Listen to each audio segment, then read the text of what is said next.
Hello and welcome to our first podcast or first webinar, DIY Digital. Welcome, David. Hey Sarah, how are you? I'm doing well. Good, good. Well, I'm really excited that we are kicking this thing off. We've been talking about this for a while. We've been just starting to share it with some of our friends and some of our clients, and looking forward to sharing some great information with people over our startup period. Well, clearly you like that idea too. Hello and welcome to Oh, our you know what? We're getting some playback here, so that's what we got going on. All right. It's challenging when we're just starting and learning all this technology, and it's actually everybody has to learn something new once and maybe twice. Who knows? And even though I've done this before and you've been doing this before, still we leave tabs open that playback. So anyway, I'm David Baer, and for those of you out there who don't know Sarah Garrison, my cohort here on DIY Digital, our brand new webinar, Sarah is an online marketing technology consultant here in Portland, Oregon, where I'm located as well. We met several years ago in a Chamber of Commerce where we first got connected, and she works with people in lots of different businesses, helping support their marketing needs online. She deals with things like email marketing, social media marketing, and also is a specialist in WordPress website development too. So there you yeah. go. Welcome, Sarah. Thank you. I'm excited to be here, and I'm excited to be partnering with you on this. Since you introduced me, I think it's only fair that I introduce you. Oh, please, by all means.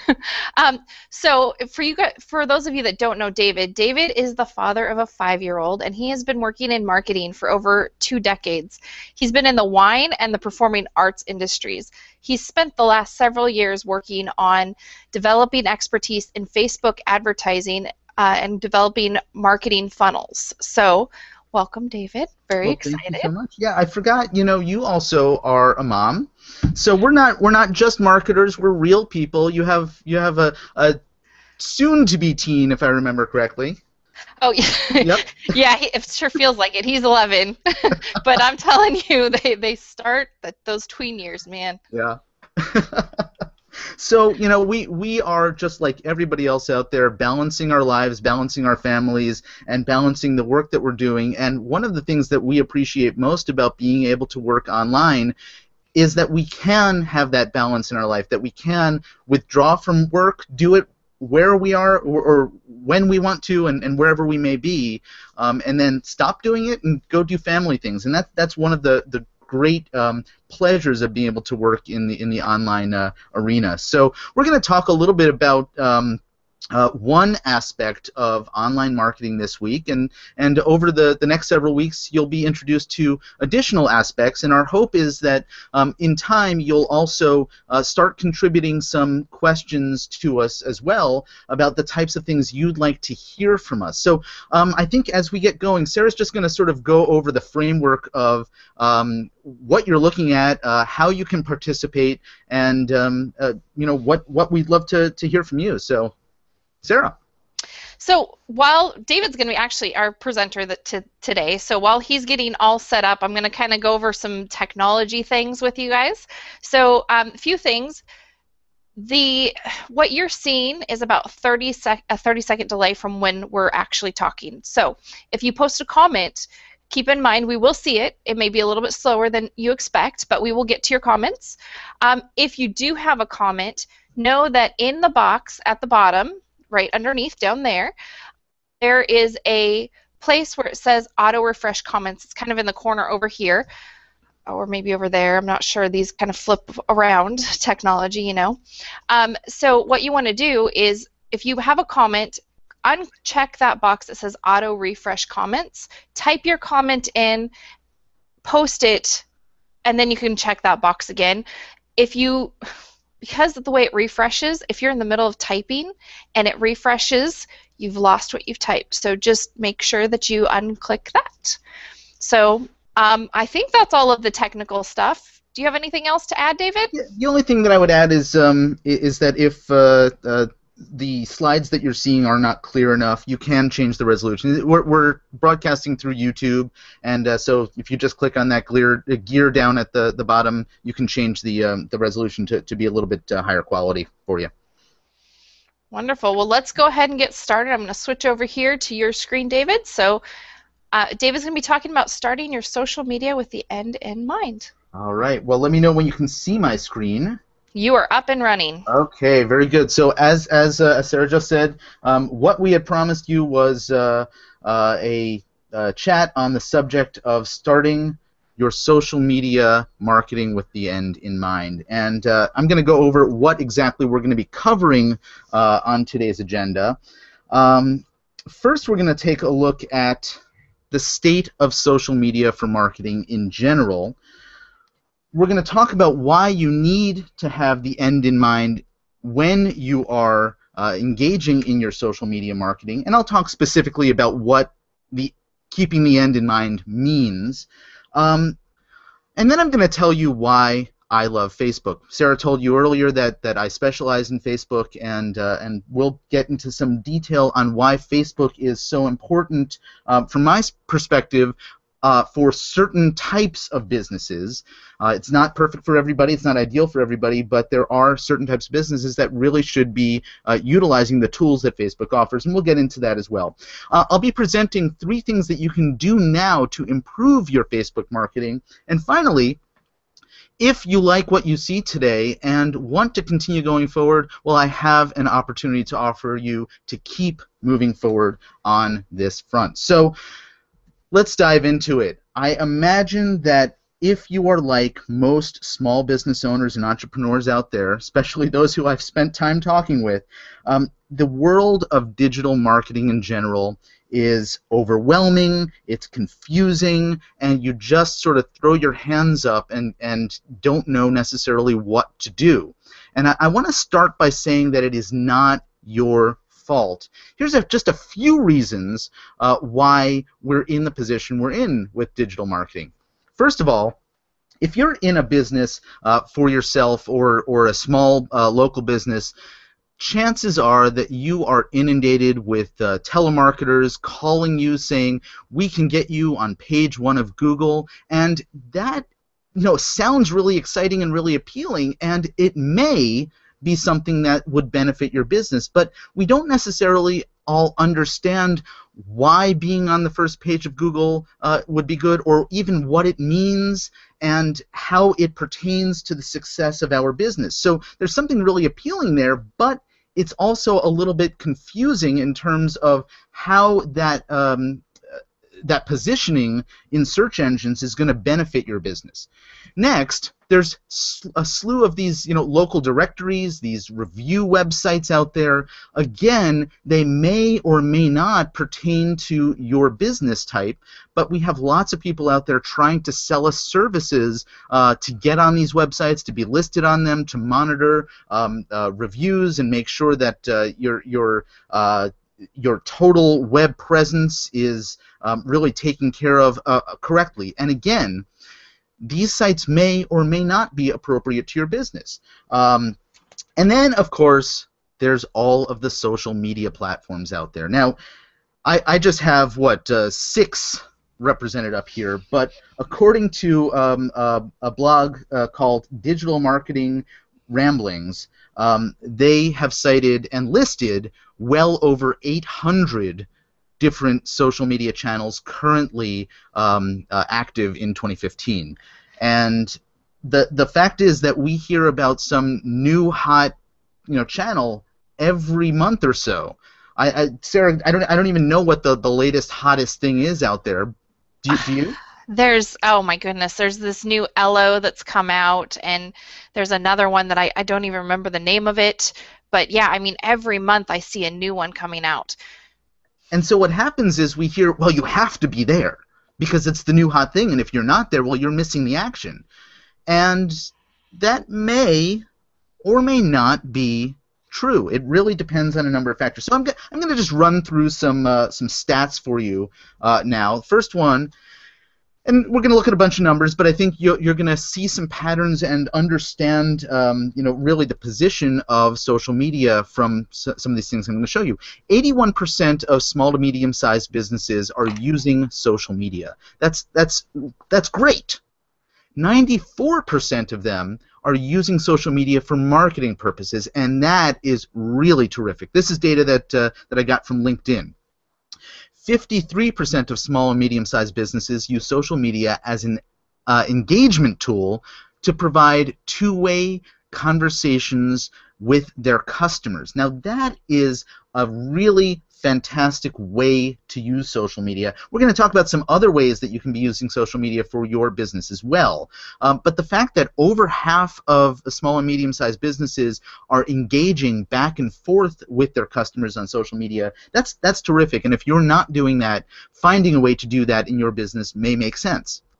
Another stat, Facebook is leading among all social websites with 82% of small businesses registered on it. And then you have YouTube with 73%, Twitter with 47%, and LinkedIn also at 47%. And finally, 86% of social referrals happen from Facebook. It's sort of the nature of the way that particular platform, that site, works. And the second and third in terms of referrals from people come in at 11% and 3% respectively, and those are Pinterest and Twitter. Now each of these sites have different demographics, different audiences. We'll talk a little bit about that as we move forward as well. But I want to make a point. There is not a single formula or solution that is right for every business. So one size does not fit all is something that you really need to know. So when people are saying, well, you really need to be on that new platform, that new hot LO or Snapchat or whatever it may be, you want to sort of step back and think, well, is it appropriate to me? Is it appropriate to my business? And is it appropriate to my goals? And this is where we want to be talking about having the end in mind. You really want to understand where you want to be taking people from these social media platforms, because what you're doing in social media doesn't end there. It has an end point elsewhere. It usually has an end point with engaging in some commercial activity with you or your business. And that's probably not going to happen within the confines of the social media platform that you're doing the marketing. So what is your goal is a really important question you want to be asking. And I found this quote and I just love it. If you don't know where you're going, you might wind up someplace else, from the great Yogi Berra. So that's so true too. You definitely need to know what your end goal is. Yeah, absolutely. So let's look at just a few possible goals that you may have for your social media marketing. And this is by no means an exhaustive list, but let's take a look at a few of them. First, you could be building brand awareness for yourself, so you get the name of your brand out there. Even if you're a small local business, you're a consultant, you have a single retail shop, doesn't matter. You want to build brand awareness in your community, getting the name of your business out there. It's why we have signs out in front of our businesses. It's why we put ads that are really just our business logo and maybe our address in print media. So building brand awareness can be a fabulous goal for social media. How about establishing authority? Maybe you're an author, you're a speaker, you're a coach. You want to demonstrate your expertise in a particular arena, in your field. And so using social media to simply position yourself as an authority in your niche can be a really great goal. And so that's another possible thing is that you don't necessarily need to be selling something. You simply need to be you simply are doing things to position yourself and be seen a certain way. How about generating leads? That is a huge part of social media marketing and a great way to start the process of building a relationship with an audience out there. So you start on social media by offering something to people and give them what's called a lead magnet, an opportunity to opt in to your email list, for example, and then continue the conversation elsewhere. Generating leads is a very effective use of social media platforms. All right, how about this one? Making sales.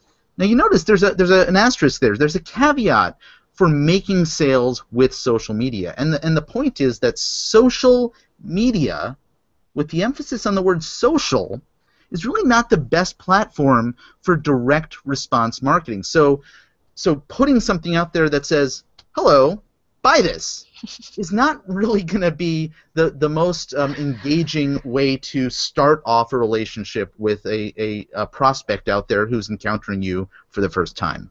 David, Sarah, I hear you laughing there. yeah, I always tell people you don't walk into a networking, like a chamber or something, with a big sign over your head that says "Buy my stuff." Right. So you wouldn't do that on social media either. I love that. But actually, I'm going to try that the next time I go to a networking meeting. Wow. Okay. And then, we talked about providing customer service before, and that stat, 53% of small and medium-sized businesses are actually actively engaging in some sort of customer support, some sort of customer service, and that's a fantastic use of social media. Now, you cannot be everywhere. You cannot be on all of these different channels doing all of these things. So how do you figure out where you ought to be, where you want to be? Well, I like to ask these two questions. Who are your prospects, and where do they hang out? And that's going to really help inform the decision about where you want to be engaging with these people. So let's look at a few more stats. Facebook, for a long time and continues to, skew significantly female. 55% female to 45% male. Now, that's not a dramatic difference, but there are more women than men there. There are other sites like Pinterest is a very, very high level of female activity there. And it has to do with the types of things that are shared on Pinterest. So thinking about who your customers are, and gender is a significant consideration for some businesses. Well, you want to think about where you want to be engaging with your audience based on that. Facebook has more daily teen users than any other social network. Now, everybody is saying these days Facebook is dead. All the kids have moved to Instagram. All the kids have moved to Snapchat and all of these other platforms. And the fact is that despite the new trendy hot thing, there's actually more engagement, more activity on Facebook, even though it may not be as this stat shows us, as hip as Instagram, and it doesn't have the same prestige that it once did, but it is a massive player in the online world, and so it really needs to continue to be a platform that you need to pay attention to. David, really quickly, Yeah. something that's interesting about that, and this is just more anecdotal than anything else, but I have a lot of my friends' children that are on Facebook, and within the last 2 or 3 months, I've seen a major amount of activity coming from them, whereas in the past I hadn't seen as much activity on their Facebook feeds. So I don't know what tides are turning, but something's changing, because I've seen a lot of the kids come back to Facebook. Yeah, and you see that things come and go, and so I think we're going to see things ebb and flow for a while. That Facebook is not as hot this month as it was before, but suddenly we started seeing more activity with video. We'll talk about that in a minute on Facebook, and as a result, it's now a popular place to be. Perhaps that's it. Who knows? LinkedIn, another platform. Now, LinkedIn is more about professional to professional relationships, and as you can imagine, it's far more popular than a platform like Twitter in the U.S. adult age range of 30 to 49, people who are in their sort of prime of their professional lives, and particularly those who have higher education degrees. probably pretty obvious, but bears thinking about where people are based on who you're trying to reach and all of that. And then YouTube. Now, YouTube is a social media channel. It's also, I would also consider it a search engine in many respects. I often go to YouTube to find answers to things because when I need an explanation or a demonstration and I see it in video form, that's great. So I love YouTube. YouTube reaches more adults aged 18 to 34 than any single cable TV network. And in fact, my daughter watches YouTube probably more than television. I My don't know. 11-year-old son watches YouTube more than TV. YouTube Okay. is his favorite thing in the whole world. Now, despite this, I do want to point out that starting back in September of 2014, and we have seen this continue to be a trend, Facebook, partially because of the autoplay of the videos in a news feed, so when a video scrolls by, you actually see the motion of the image, even though you may not get the audio from it. They have actually passed YouTube in the desktop video views that are being seen.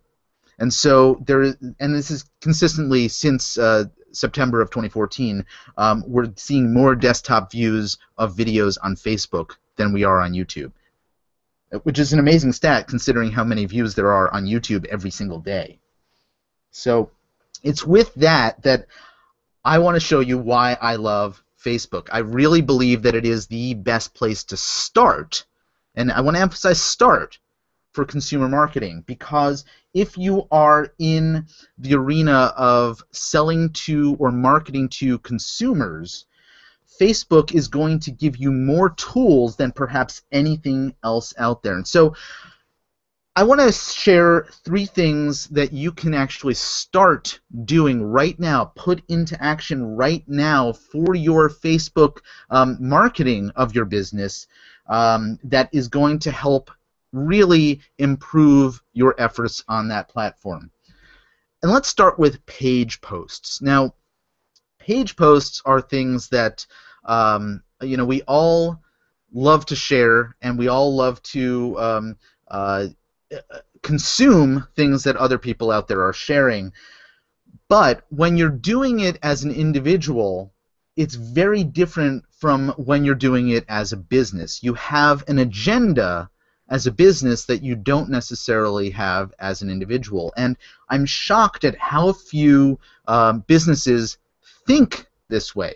And so this is a perfect place to get back to the idea of starting with the end in mind. So when you post something on your fan page that you want to share with that audience, share with your prospects and your current customers, I want you to start by asking this question: why am I posting this?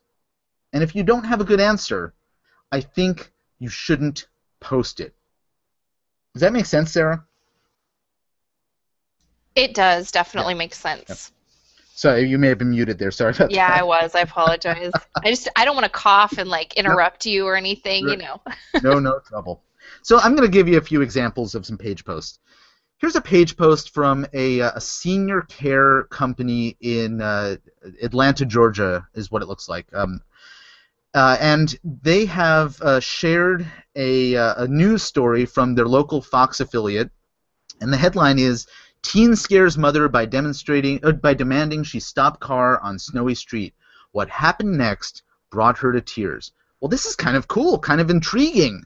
I want to know what happened next, so I click on it, right? And it brings me over to the Fox affiliate, and I read the story, and then and it doesn't matter. I mean, I'm not going to even bother telling you what the story's about, because my point here is it had absolutely nothing to do with in-home senior care. I didn't understand why this business posted this story, why they shared it, and ultimately what their goal was with it. So from my perspective, they probably didn't ask that vitally important question: why am I posting this? And therefore, I give them a big fail on this. Now, conversely, I want to show you a fan page called Little Things, Amazing Stories. And I don't know this fan page at all. I actually was doing for a search and came across this particular post partially because if you look down at the bottom, they had a huge amount of engagement. And I want to sort of reverse engineer it and figure out why they had all this engagement. Well, let's look up at the top. They ask a couple of questions. It says, do you think this little boy deserves this? I'm not sure what this is. Let's find out. Viewers seem to be very divided. So be sure to, and note I've highlighted the next 3 words. Let us know what you think below. So there's a lot of stuff going on here. I don't really know what the point of this particular fan page is. My guess is that they are also including some commercial activity, commercial intent in their posts as well to get people to buy stuff or click on things. Maybe they sell t-shirts. Who knows what they do? But they are getting a ton of engagement because of the way that they position their individual page posts. And so they have a specific goal in mind, which is get the engagement in this post, which will train their audience to engage with other things that they post on Facebook as well. And therefore, I'm giving these guys a big win. So, Sarah, is that clear what the difference between these 2 posts represents? Yeah, the second one definitely has a call to action. I didn't necessarily see that in the first one, and that's really why the second one's a big win. Yeah. Well, cool. All right. Second thing you can start doing right away is to know your statistics. Now, I know a business owner who likes to say all the time, you know, only 50% of my marketing works, but I don't know which 50%. And Sarah, you work in marketing too. I'm sure you've heard this many, many times. I hear the comment, 50% of all marketing works. You just never know which 50% it is. Right, right. And I find that ludicrous. It is in this day and age, we have the ability to track and analyze so much, and yet we still hear statements like that, and it baffles my mind. And so I want to point out how you can do this, and this is not exclusive to Facebook. You can track this data on your websites and on many other things. But I want to show you on Facebook specifically where you can find this data for your fan page, and then what you can do about it. So you can see up here now. This is my fan page for Baer on Marketing, and this is my admin's perspective. So you're not going to see this on any fan page you go to, except for the fan page for which you are an administrator. Up at the top, there's this tab, and on that tab, you can see where the arrow is pointing to something called Insights or Page Insights. And when I click on it, we come into an overview of what's going on inside the page. And here we can see stuff like page likes, the post reach, general engagement, and I see things that I need to take care of. So this is over a period of a week. This was a recent week that I took this screenshot. And you can see, I have a decent fan base. It's not an ideal fan base because this business has morphed over time, and therefore the audience that I've been cultivating has become less and less appropriate to my business. So I need to do something about that. But I also need to do something about the fact that if you look over here under engagement, I have an okay amount of engagement. I have 86 likes and I have 84 shares over this past week. I've had 110 clicks. But you'll notice that I have a big fat 0 with comments. And so I need to be doing something differently to get people to comment. That's really telling. That's something that I'm going to use to benefit the way that I do my marketing going forward on this particular fan page. All right, here's another piece of information that I get out of my Insights tab. I can see specifically where the likes happened. So although a lot of it happens on the page, there are several places here where they're happening within the ads that I'm putting out there. And you can see sometimes when you have an ad in front of you that it's sponsored by a page, that there's a little button there to like the page or to like the the particular post as well. But I'm getting page likes from ads that I'm putting out there too, and that's really helpful to know. If that trend continues, I want to make sure that I'm positioning my ads to get more page likes from relevant prospects. On this screenshot, this is, again, the data that we were looking at before, likes, comments, and shares, and it's pretty much showing you what the overview showed you earlier. This is just over a period of time as opposed to just the past week. This page is showing me the visits to the page, and again, there's a period of time that I can look at for the page in general, but we're looking in the center of this screenshot at the page and tab visits. Now, you are watching this presumably on a 22 Social tab right on my page or Sarah's page, and that's what a tab is, a custom a section of your fan page. And so I'm getting a great deal of activity on my tabs, and actually that is part of what I do with my fan page is drive traffic specifically to my tabs, because Facebook doesn't differentiate between individual posts and the custom tabs that I have. So Facebook is recognizing that I have activity on my page. It's one of the reasons why we want to encourage you to comment below, is because you are demonstrating activity on our pages when you comment. And so we want to encourage you to do that for lots of reasons, including asking us questions, but also to boost our own page in Facebook's eyes. And there's really great ways that you can do that. We're demonstrating one of them right now. Another really helpful piece of information is the individual post type, and Facebook has currently several different types of posts.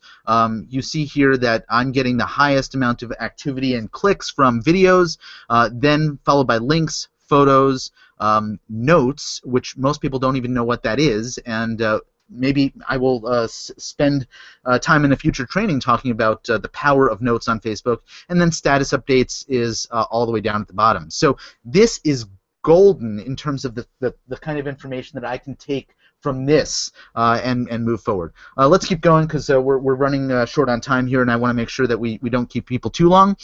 You can get demographics on your fans. The question I want to ask here is, are my fans representative of my target audience, of the types of customers that I currently have or want to have? And then I can get information on when my fans are on Facebook, because that's going to tell me when I want to be posting. And I don't have to be on Facebook to post at that time. I can schedule these posts in advance. There's lots of tools to do that. Facebook has the ability to schedule posts, and there's other external tools as well. All right, number 3, and I want to move through this quickly, but this is a very important point. The free use of social media is fabulous.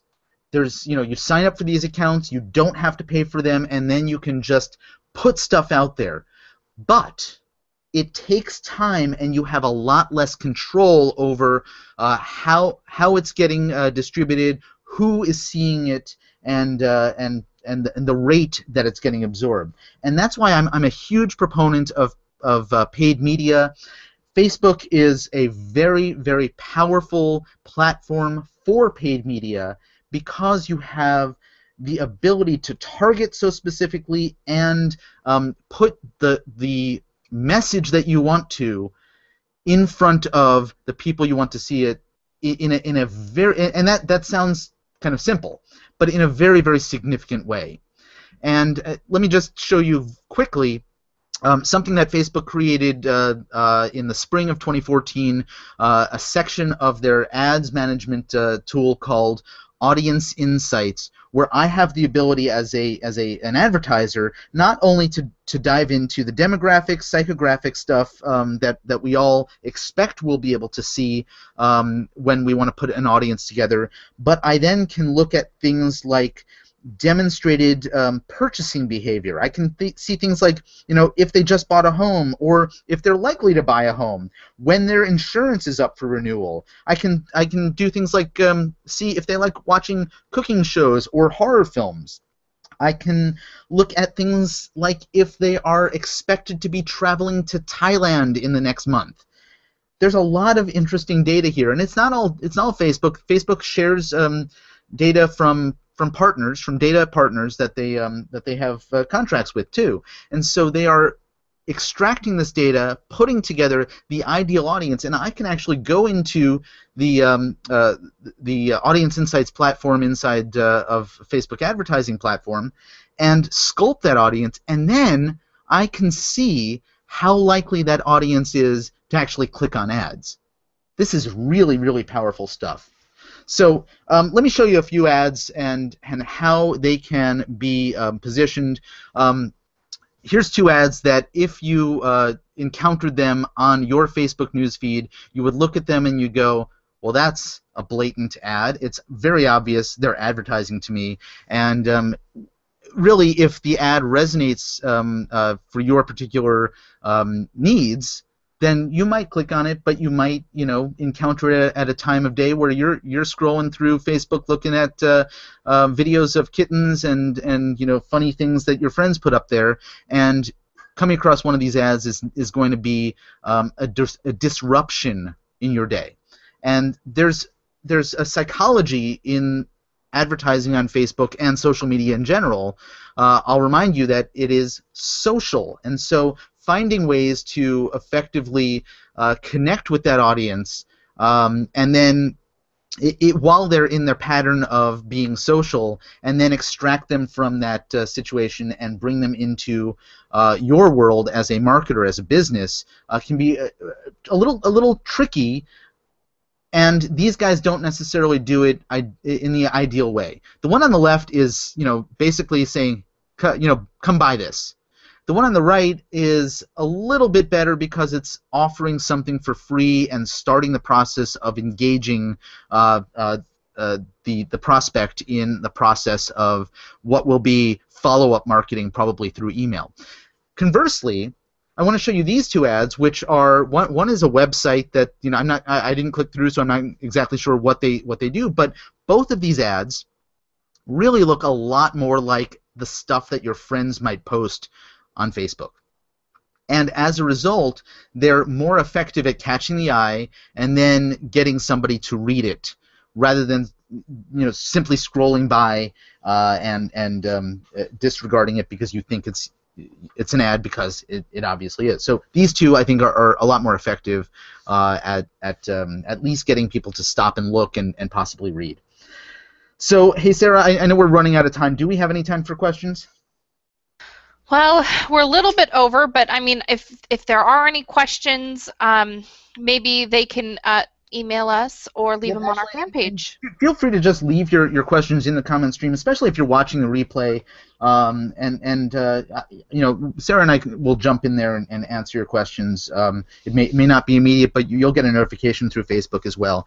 So listen, let's talk about what we've covered and where you may want to go from here. So we talked about social media statistics. I gave you a lot of statistics today, so you may be overwhelmed by that, but I think you have a good sense of what's important in terms of social media. And then we talked about why it's important to start with the end in mind in your social media marketing. We clearly talked about why I love Facebook. I probably spent a little too much time on that. And then I showed you 3 specific things that you can do now to improve your Facebook marketing.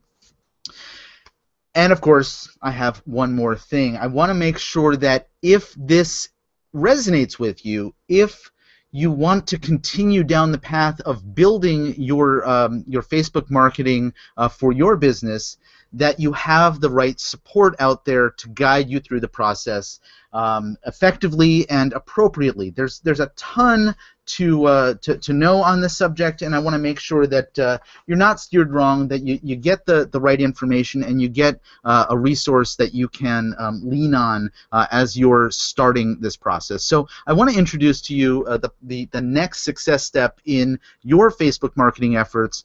It's my short course called Facebook Marketing Success, and I have been a consumer of Facebook training for probably the last 2 or 3 years that I've been consuming tons of this training out there.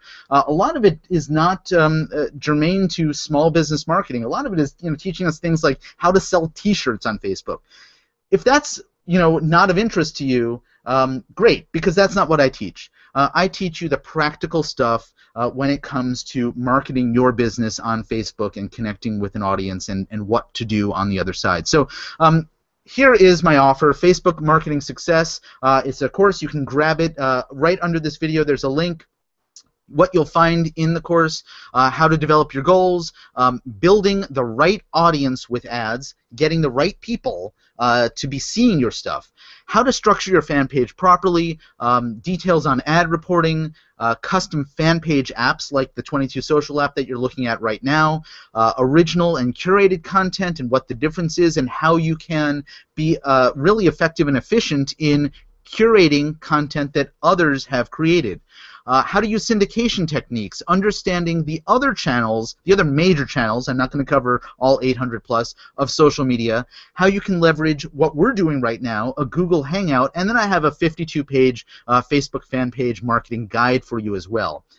So if that were not enough for you, you also have the opportunity to consider being one of the charter members of a brand new, and when I say brand new, I am announcing this for the very first time today publicly, so you may well be clicking on this link and becoming the very first charter member of my brand new mastermind, which includes access to the course I just told you about, as well as additional exclusive training, Facebook marketing software, and I'm working with my developer on adding, we currently have 2, but a 3rd piece of software that we will give you access to, private Facebook mastermind group, and then inside that mastermind group, the ability to leverage the knowledge and expertise of others in that group, contribute and grow your own authority, and this is great because it'll give you the opportunity to network and develop further professional relationships and possibly joint venture partnerships, who knows, with people across the globe and across different industries as well.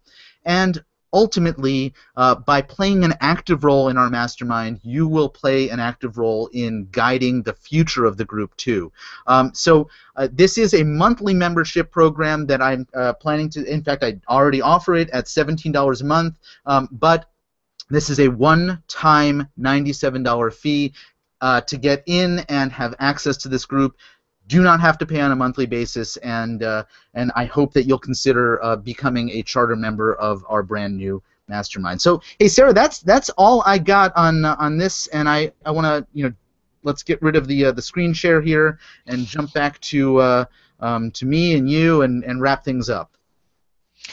Well, thank you so much for that training. I was actually, as you were talking, I pulled up my analytics and all of my insights and to kind of see where I was sitting on everything. So as you were talking through, I was kind of clicking through, it was fun to watch and look. Well, great. Terrific. Well, listen, I want to make sure that people out there understand that there are these opportunities to really be a lot more detailed in, and it doesn't take a lot of time, but a lot more detailed in seeing what's working and doing more of that, and seeing what's not working and stop doing that. And so I think really, really good first step in changing your online marketing habits. So there's a lot more in both the course, and I hope some people may even decide to upgrade and be part of the mastermind and help teach each other what we all know, specific to our businesses as well. So please, I hope you'll take advantage of that. And if you have any questions about any of that, feel free to leave those questions in the comment stream too. I'm happy to answer those. So. I think we've extended our time. We were aiming for 30 minutes, and I think if we stay within the 30 to 45 minute range, I think we're in good shape. So, what do you think, Sarah? How did we do today in our launch? Well, for our first time, I think we've done pretty good. Yeah, we ran a little bit over, but 30 to 45 minutes is a pretty decent amount of time. I hope everyone will join us next week. I'm going to be talking about how to develop your ideal social media persona. So we talked about, where to, thinking of the end in mind, but you also need to know who you're talking to. So we're going to go over that. Well, fabulous. I'm looking forward to it. So we are here Thursdays at 10 a.m. Pacific time. Sometimes it's live, sometimes it's going to be pre-recorded, but I hope that you will plan to tune in. And if you cannot make it at 10 a.m. Pacific time on a Thursday, know that the video will stay here for the next several days before we replace it with the feed for the new video as well. So you'll have plenty of opportunity to catch a replay too. So, hey, I'm David Baer from Baer on Marketing, and my colleague Sarah Sunshine Garrison. Yep, with Garrison Marketing Solutions. Well, cool. So thanks so much for joining us, and we really look forward to seeing you on future Thursday broadcasts and replays to come. Thank you. We'll see you All next right. week. All right. Bye-bye.